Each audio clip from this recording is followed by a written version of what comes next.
Okay, now let's What would you like? let's raise the roof. Okay. Ready? All right, curl it up to your chest. All right, press it. Good, walk it over. You guys are all tall. Yeah. Okay, ready? Let it down. Okay, how are we doing?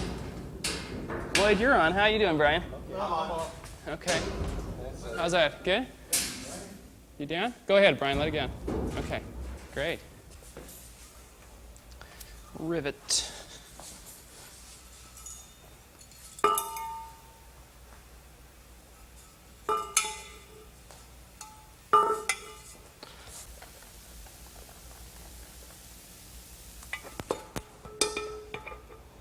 This started out as a rivet in the model. And now it's a big rivet in the full-scale piece.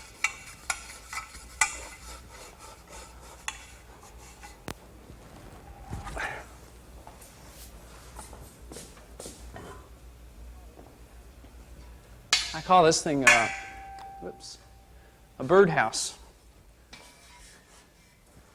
For obvious reasons, or not so obvious reasons. Supplied the bird with a perch.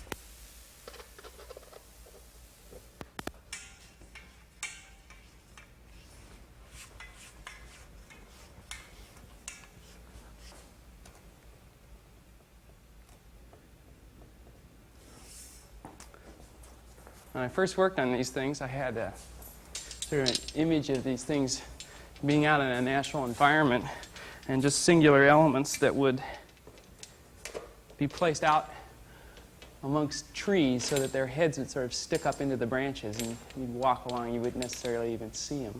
I used to call them transmitters at a time. Now I've since sort of gotten to think of them more like little characters, but at one time I used to think of them as transmitters, and I used to have fantasies about putting them all over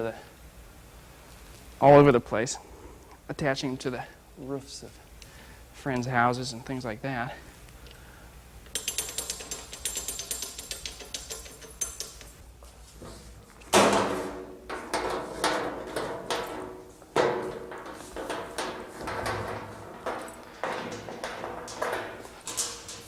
It's always an interesting fact that whenever I get this door mounted, somebody makes the realization that the door has a lock on the inside rather than the outside. This is a great revelation. You realize that one can lock yourself in from the inside, and you can't be locked into a sweat house. You have a little plug here so that you can undo and be able to look out if you like.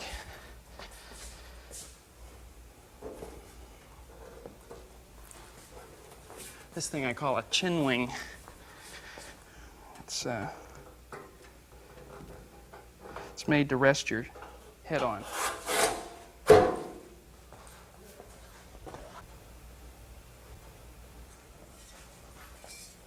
Like this.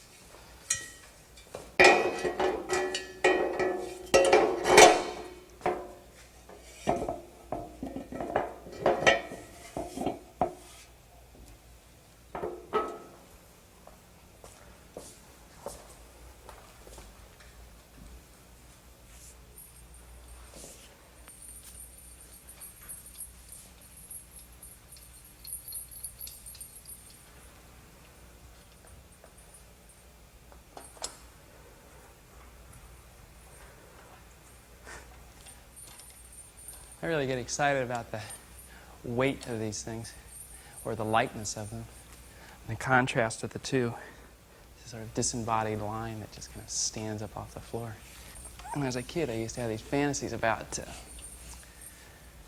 when I go fishing, I get in this kind of trance when monotony of fishing, and I used to always have this fantasy about things having bodies being very heavy, and the appendages of these bodies would be like needles.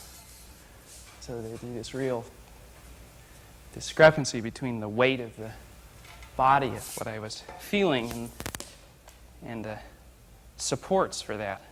And it was not so much a picture as much as it was a sensation about how things felt. Things felt very heavy, and there was these very, very thin, needle-like appendages. Somehow, they've returned, that sensation has returned to me, and these little principles, disparity between the weight and these little thin legs or bodies supporting them.